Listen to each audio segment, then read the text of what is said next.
Hey, you, this is where your ad could be. 15-second spot that just talks about what your thing is real quick, and then a link to it. Go check it out. I love it. It's great. It's fantastic. Have some fun. Click the thing and enjoy. Offer code? I don't know. Whatever. Hit me up. Hey everybody, C Note here, and today on the show, I'm not going to give you a joke because it's going to be kind of a heavy episode. I wanted to talk about celebrity deaths and a lot of the statements, the reactions, the support, talking about our immediate support system and talking about how we can listen better and how we can put a little bit more focus on our immediate circle of friends and people that we're surrounded by and people that we can actually have an effect on, as opposed to thinking that we can't change the world, therefore we shouldn't try. So I want to talk a bit about that, talk about those specific reactions that people have, a couple of different versions of those, and what that means and how you can react. And, well, really all of them involve listening. So we're going to talk about that and break it down as best as I can, because unfortunately we lost Anthony Bourdain today, and this the day that I'm recording it, so I think it's like a week ago now based on when it's being posted. So we're going to talk about that. Just kind of a warning that this is going to be a little bit heavy, but it's going to be useful and helpful, and hopefully it can make a positive change. So with that, let's hit the button and do the thing. Drums, please.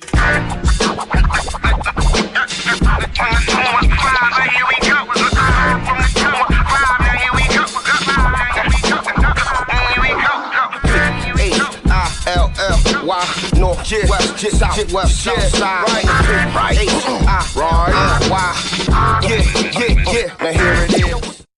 Okay, so today on the show, we're going to talk about celebrity deaths and the stigma that comes with it, the stigma, the reactions, and what we can do as everyday people to be more aware of what's going on in other people's lives and to help provide some support in however ways we can, because there are plenty of people who are dealing with mental health issues, but there are plenty of people who don't, and they can't empathize with it, and they can't necessarily understand what is going on when it comes to this sort of thing. And you typically get a couple of different reactions from people, but it's happened so many times, unfortunately. It's happened so many times that you could start to see a pattern in people's behaviors and their responses and how they look at it. And at least for me, and I'm only speaking within the scope of my world, people that I followed on Twitter or people that I followed on Facebook, or the access to news that I have and things like that. I in no way can generalize about the entire world or the entire country or even a city or even a neighborhood. I'm only speaking from what my experience is and what I know, and especially as from someone who has experienced mental health issues. There are plenty of reactions that I find frustrating. Two of the reactions that I find frustrating are one, which is the obvious terrible one, which is usually the type of person, usually a male for some reason, but sometimes women do this as well, of referring to suicide as cowardice, a way of just escaping and not dealing with your responsibilities or not handling it, or just not pushing through in any kind of way. That's sort of an expression of a general unhealthy attitude that I think a lot of Americans have when it comes to life. You know, you're pushing through a marriage or pushing through difficult things, and you're not necessarily taking the time to listen, to perceive, to see what's going on in the world and make calmer, rational judgments. You know, these are the type of people that are typically responding before they think. They're very reactionary. And, you know, I have a lot of forgiveness for that, because I understand that different personalities are different types of people that they can't help that. You know, they're operating on a level that they just speak first and then they work it out later. But doing that is not helpful. And it's not, you know, it's not easy for people who have no experience in that to understand that that's not helpful to do. And I'm sure from their angle, they feel like they're being helpful in some way, where they're saying, like, you know, you need to push through, you need to stop being a jerk, because they're so used to tough love in their life. I say tough love in quotes because I don't really feel like that's a thing, but it's often an excuse for ignorance. But really, you know, and I shy away from name calling with these people, or any kind of belittling or bashing, because it's not really helpful to the conversation. If I come across someone who is like that, typically I've already eliminated from my world, because I don't tolerate that sort of behavior in my life and in my social circles. But typically nowadays, if I come across someone who starts to kind of lead into that kind of thinking, I tend to ask more questions, because you find that, again, people who are saying things first and reacting first and thinking about it later, they need the room, they need the time, they need the questions to work through it. And sometimes that involves taking that information and working on their own. But if you're going to argue with them back and forth, you're just eliciting the reactionary response back and forth, and you're not drilling deeper into the topic. So typically I encourage, if you're trying to work with someone who is or talk to someone who is giving like a very negative reactionary response to suicide or mental health, or not just living life, ask questions. Ask them, why do they think this? What, or if you don't want to deal with it, if you don't feel like you have the patience to ask questions, by all means, eliminate them from your life.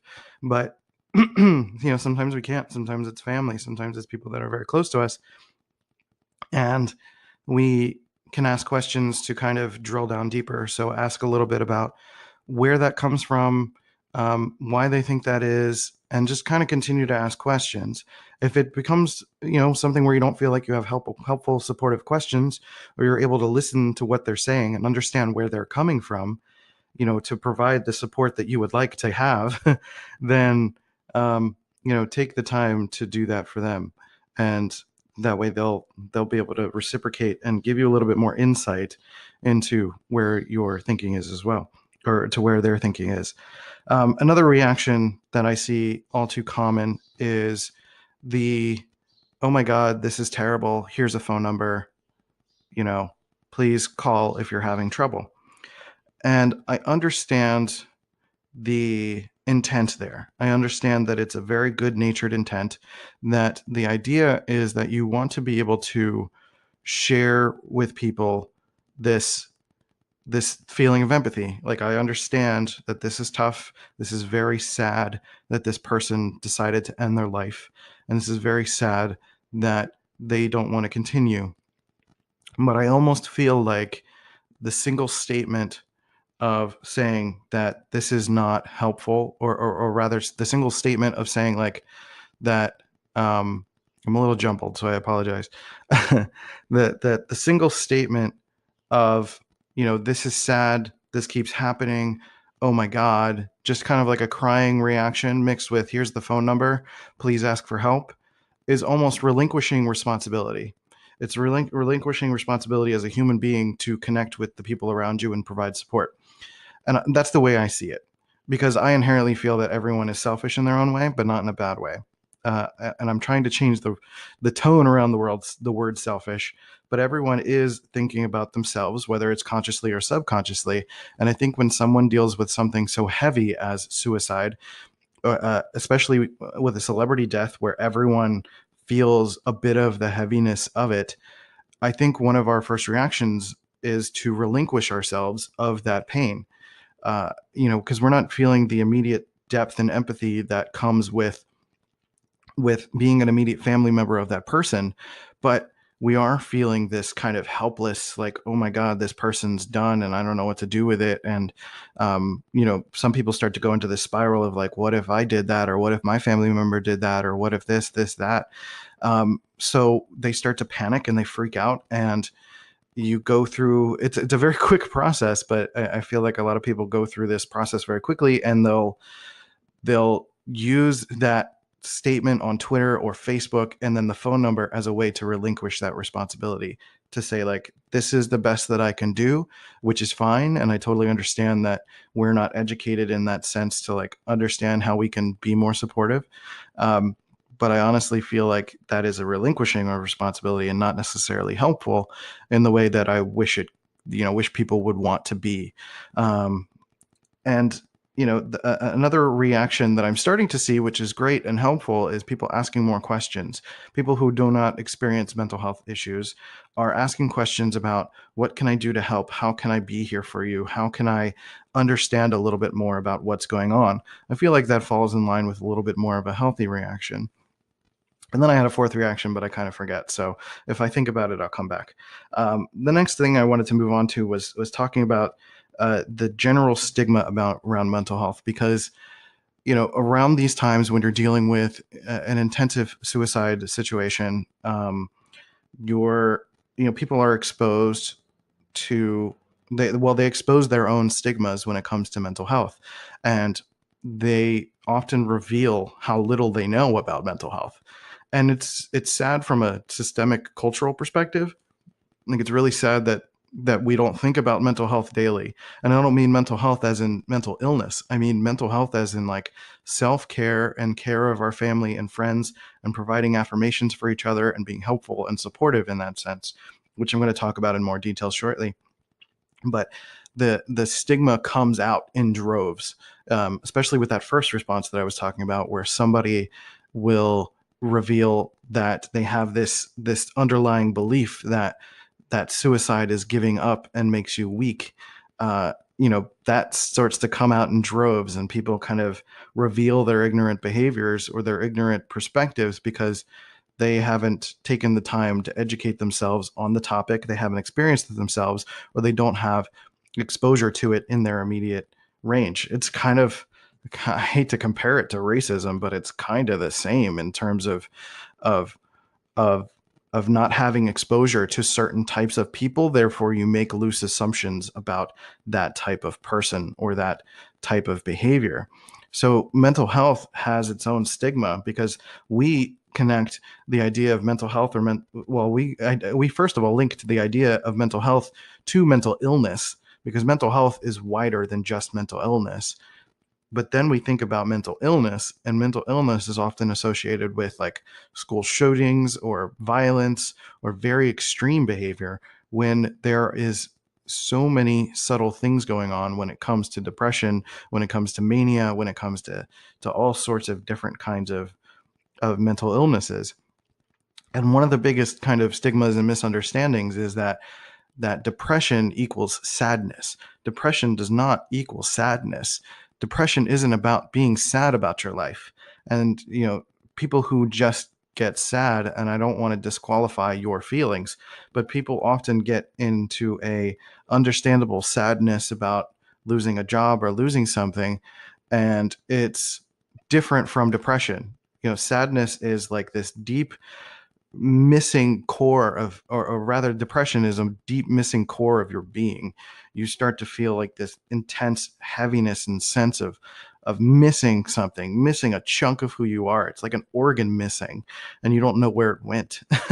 And it's often this very flat feeling. It's not sadness. It's this depth of feeling of worthlessness and not belonging, and feeling like you're not getting the right support that you need, which kind of transitions into talking about the support aspect of it.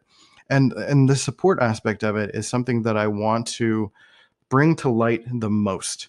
The support aspect is something that we can do as people every single day for each other. Support in what your friends are doing, support in what your spouse is doing, support in someone's feelings or emotional state or lack of emotional state, or really taking stock in the immediate world around us. I think a lot of us tend to distance ourselves from people, especially on social media, but we have to remember that we have a choice on social media of who we follow and who is following us. We can block people, we can remove people, we can hide people, so that when we make blanket statements on Facebook about Facebook is just an echo chamber, Facebook is terrible, Facebook is, everybody is just not great, or everybody is being a jerk on Facebook. You have to remember that those are choices that you've made. These are people that you've allowed into your life. And when you're saying statements like that, you're putting toxic energy back into your immediate support system. So you need to be aware of that. I think we need to be more aware that we need to take more responsibility of our immediate support system and our immediate ecosystem of support. And sometimes we get caught up in this generalized feeling of feeling like we need to fix the world when something like this happens. And some of us feel like this and some people don't. But we kind of look at, when we make generalizations, we tend to think that we're making a generalization about the world at large. And really what we're doing is making generalizations based on the scope of the people that we're surrounded by. And whether consciously or subconsciously, like, that's having an effect on your immediate ecosystem. So one of the best things that we could do to support each other is to stop and listen and try not to be, especially in this entrepreneurial world, creative world, where we're trying to coach each other and help each other and learn marketing techniques. And there's a lot of should mixed with this ever-changing flow of American society, where everything is very hard edges and black and white and just do it and go, go, go.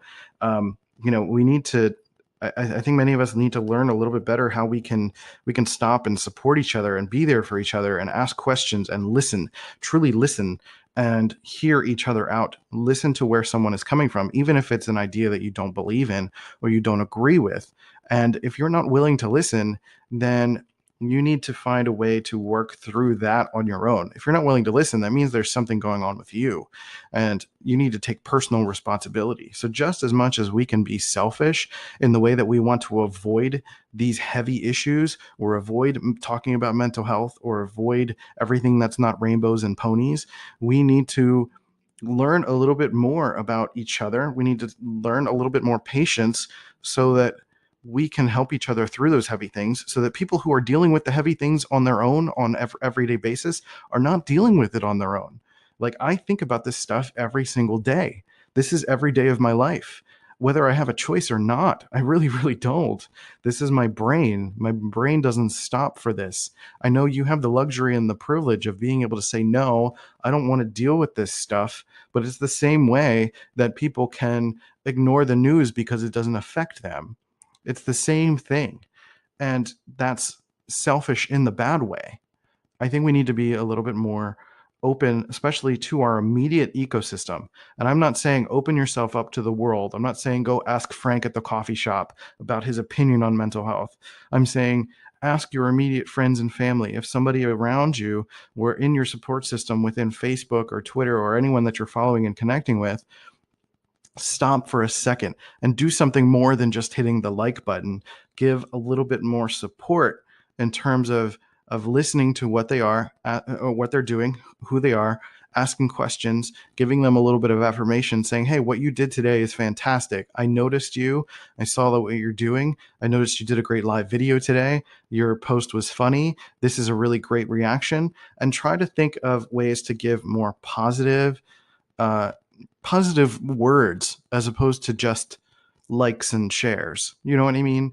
Because as we start to develop social media as more of a social component to it, because for the most part, we've been using it more as media than social, but a lot of us are trying to make connections via relationships and do all that stuff. It's really about connecting honestly, asking questions, and using real words, and not necessarily just pushing people away or ignoring a topic or cowering and hiding under a blanket. If you need the time to do that, then please do. But I hope that when you come out of that, that you can find a way to open the discussion to people around you, that you can ask questions, that you can perceive. And even if you do not have an answer, don't pretend like you have an answer. That's part of, like, the reaction part of it that I'm really frustrated with, the stigma aspect that I'm really frustrated with, and the support aspect about it. Everybody feels like they have to, people that at least I've had reactions with or have access to, feel that they always need to say something. And you don't need to say something. Say something to your friends, maybe work through it, but you don't need to say something publicly about this if you know nothing about it. It is not your responsibility, and it's not helpful. So that's basically everything I wanted to talk about when it comes to this. We're about at the 20-minute mark, but it's a heavy topic, and these are dark things that we have to deal with. but that dark stuff is an aspect of humanity that we can't ignore. Often mental health is the cause, is the root of, or rather the I guess mental health is often the what's the word there? The result of ignoring things, of repression, of forgetting that we need to sometimes lean into the darkness to learn how to appreciate some of the heavy things in life. There's a song by Mark Hoppus that there's a line that says, "A little death makes life more meaningful." And we should certainly take a chance on learning a little bit more from these moments, taking these moments as a chance to learn a little bit more about each other, to ask questions, to you know, calm down a little bit, and find a way to be more supportive to our immediate circles.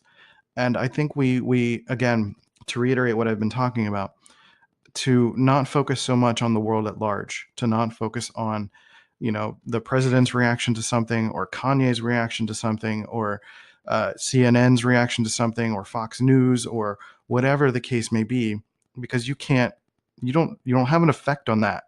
You don't have an immediate effect on that, but you do have an effect on your immediate support system. So often when you're reacting to those wider gamut things, you're bringing that toxicity into your local circle, your immediate surrounding circle. And when you have an immediate harsh reaction about something as big as a celebrity death by suicide, you're having to you're trying to coalesce those emotions into a tangible feeling, and I understand that. But many of us are not equipped to handle it, especially those who are not dealing with mental health. I don't understand personally how anyone can have an opinion about mental health if you don't have any empathy for it, or if you haven't taken the time to ask questions and learn more about what's going on and provide support every day. So, like, the one thing that I want to be the takeaway from this, and I hope you guys, if you've joined later, thank you guys for joining me on the Facebook Live. I'm hoping that you guys can go back and listen to this whole thing, but also this will be posted on the following Friday on DOPEamine.life.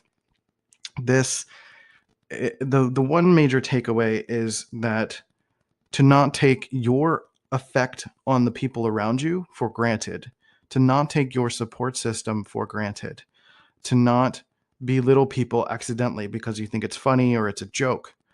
I think even if you're making a joke about something, you need to check with them. You need to make sure. I've had situations even in close relationships where, there's the joke said about something and I don't get it because, sometimes I can be a little Aspergery, Aspergery.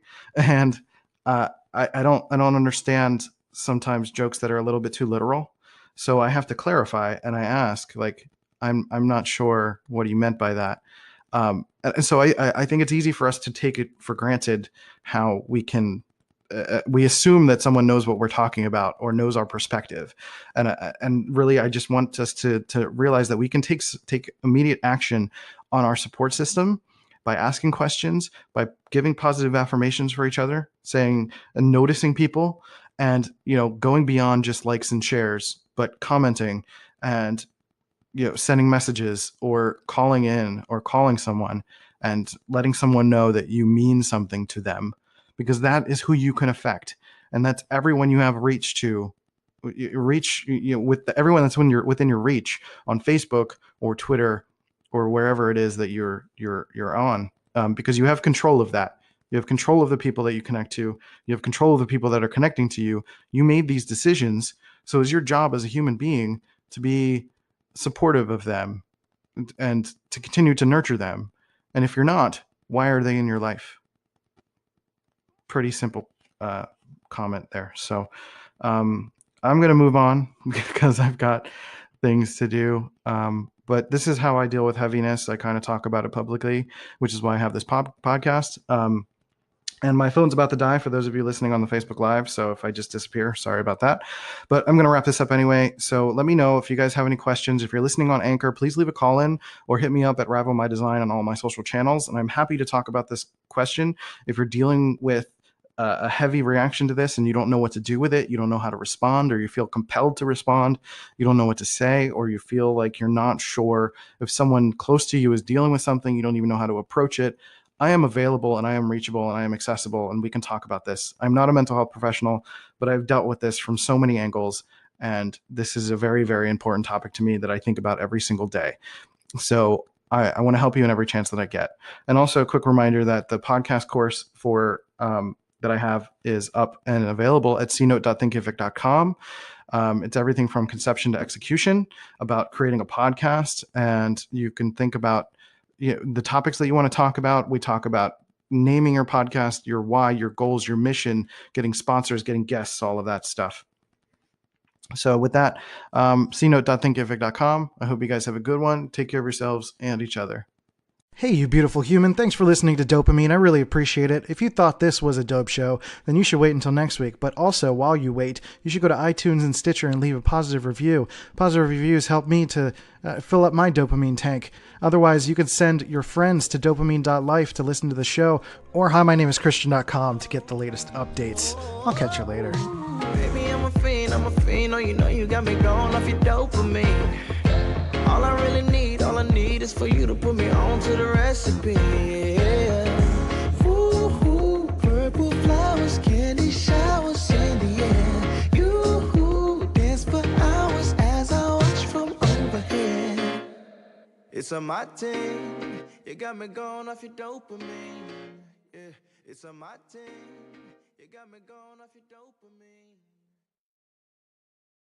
Yeah, so this is where the other ad would be. You get the idea? You get one before the show, you get one after the show. I mean, it's the first time I'm doing this, so you'll get some cheap rates. DOPEaminepodcast@gmail.com, or send me a voice message. Let's chat. It'll be great.